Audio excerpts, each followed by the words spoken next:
In this video today, I'm going to revisit 10 affordable fragrances that I have previously reviewed on my channel, and I'm going to give you my updated thoughts on all 10 of them. Hey guys, I'm George, the nice smelling gentleman, and it's time for your dose of some fragrance content. It's also time to revisit some affordable fragrances that I have previously reviewed on my channel. Today's list will include 10 of those fragrances, and I'm going to revisit scents from the brands of Lattafa, Armaf, French Avenue, Fragrance World and Arabiyat Prestige as well. And I'm going to start with a couple from the brand of Lattafa because I reviewed them at the same time, so why not revisit them at the same time. The first one is called Lattafa Dynasty. Looks like this, and this was a very impressive fragrance for me personally. When I laid my nose on this one, I immediately liked it a lot, and things haven't changed at all since the first time that I tried it, and later on I reviewed this fragrance.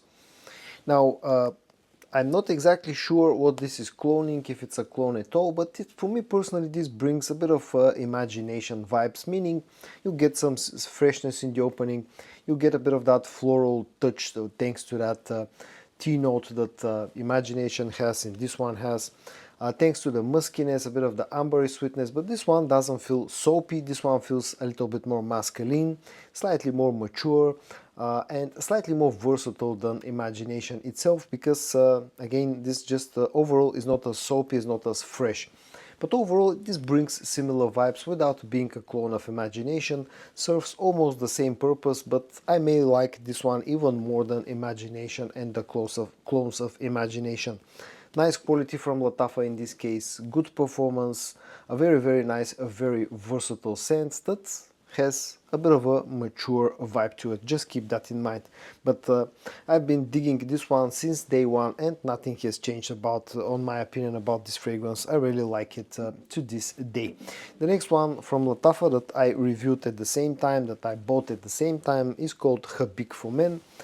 This one here, and initially when I first tried this one, this is a clone of Jean-Paul Gaultier's Le Mot Essence de Parfum, and when I tried this one initially I was actually quite disappointed on my first impressions. Later on, a few weeks later, when I did my full review of this one, things changed a little bit for the better, because with time this settled and improved it, at least in my opinion. Initially this used to be very sharp, very spicy in the opening, but the more time has passed, the more this actually has become a better scent in my opinion, and a better clone of Essence de Parfum. Now it still lacks a little bit of the sweetness of the original fragrance. This still feels slightly more oriental, slightly more spicy, but definitely like a couple of months later since I've got it, this has improved quite a lot, just like pretty much any other Middle Eastern fragrance. What a surprise, right?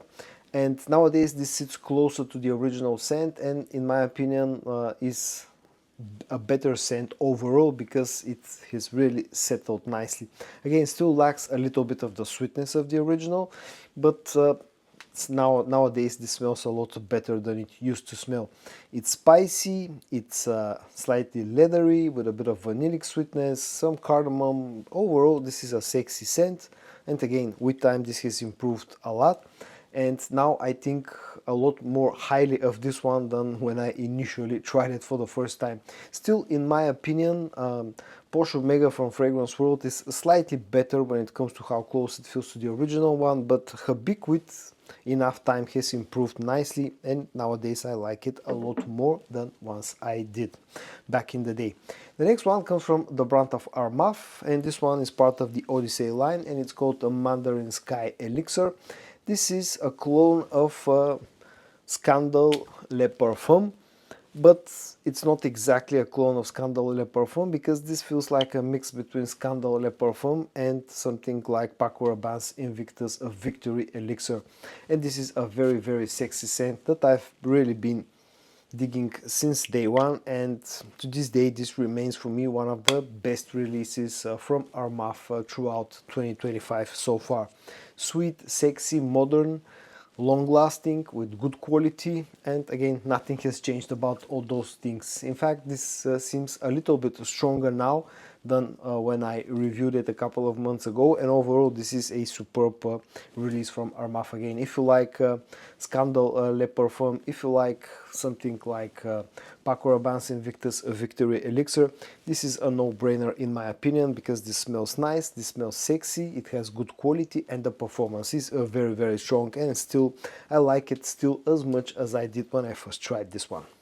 The next two that I'm going to revisit come again, both of them come from the brand of Arabiyat Prestige. They look very similar to each other, they're named pretty similarly, and they're called Kohl Luminous, this golden one, and Kohl Opulence, the slightly darker, like a washed out black colored bottle. Now, both of them to this day remain my most favorite clones of the respective fragrances that they have been inspired by. Nothing has changed on my opinion, but I decided to revisit them in today's video. Kohl Luminous, this golden one, is a clone of God of Fire, and this remains my most favorite clone of God of Fire. It has the mango note, it has the gingery spiciness slash warmth of the original fragrance, it has the woodiness, it has some of the musks and the vanillic sweetness of the original one. This one feeling slightly less tropical than, slightly less fresh than the original scent, and a little bit more vanillic, maybe a little bit more woody, slightly more creamy, and overall this just, again, this is my most favorite clone of God of Fire. Super nice quality, pressurized sprayer, good performance, better than the original fragrance probably, a great clone of God of Fire in my opinion. Definitely if you are on the market for a God of Fire clone, check this one out if you have it available in your place, in your country.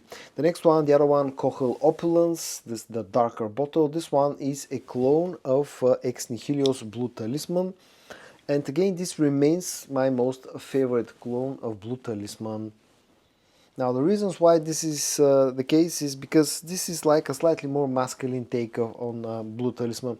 Blue Talisman is a good fragrance, but I've always found it to be a little bit too unisex and a little bit too shower jelly for my taste.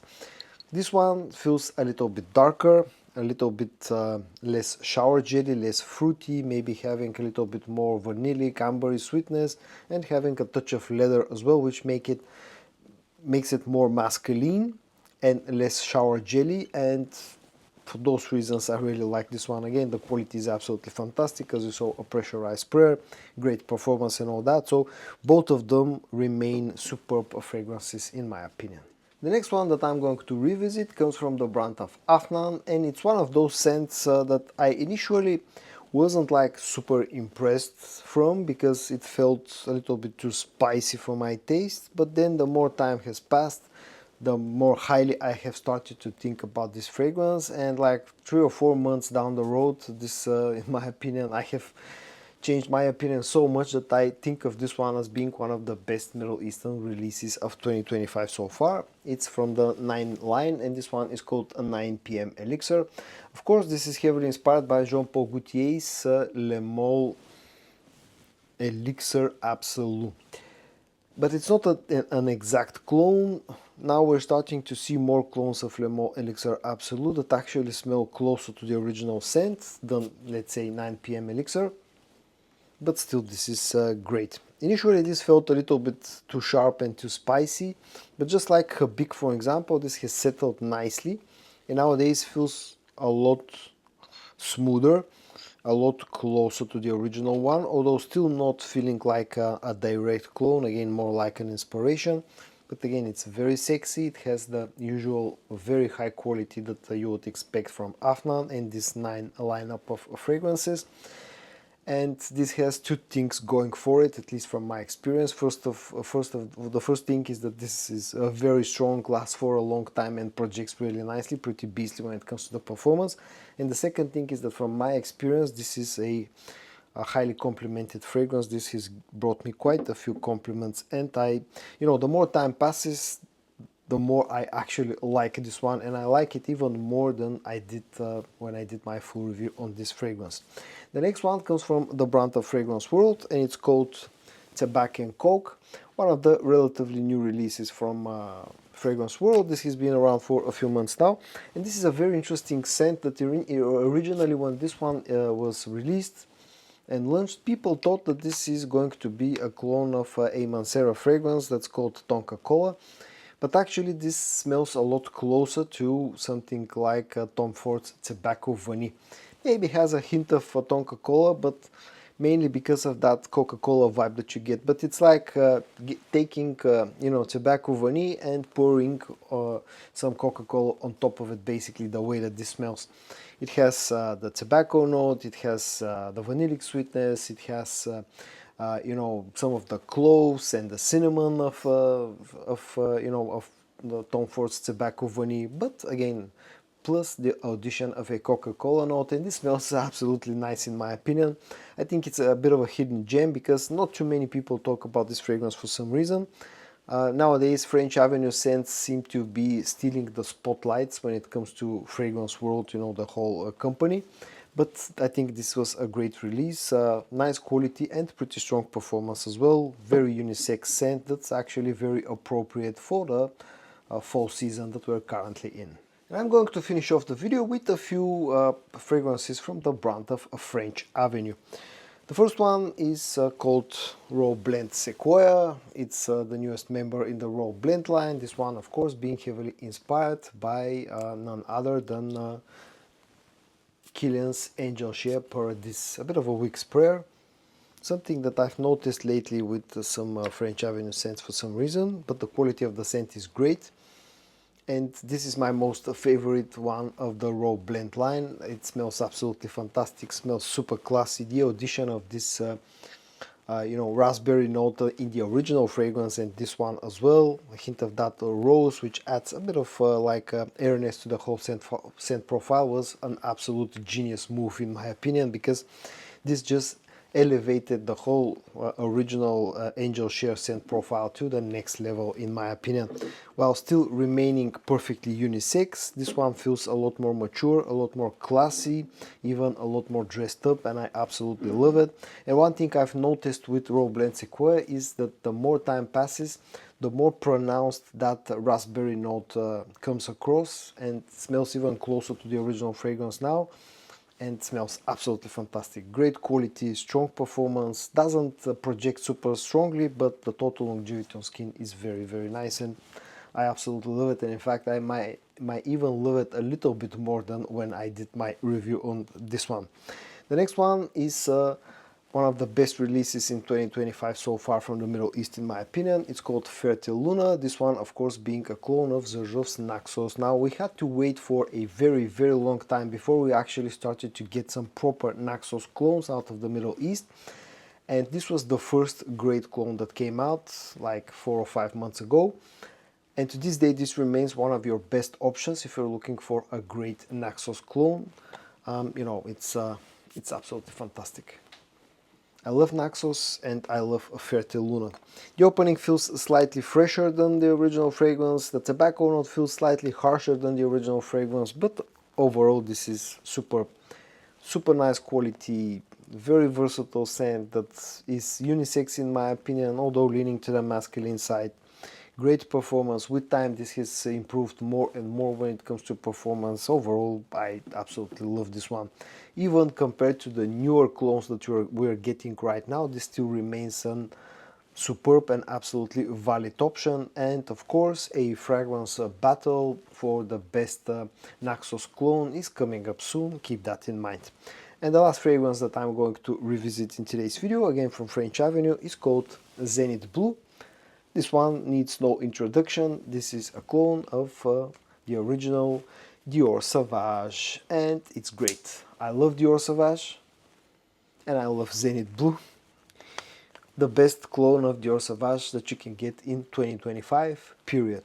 I can end it here, but if you're looking for a super versatile fragrance, if you're not afraid to wear something that some people hate because I don't know why, because of its popularity, if you only need one fragrance in your life, this is an absolutely great candidate for that.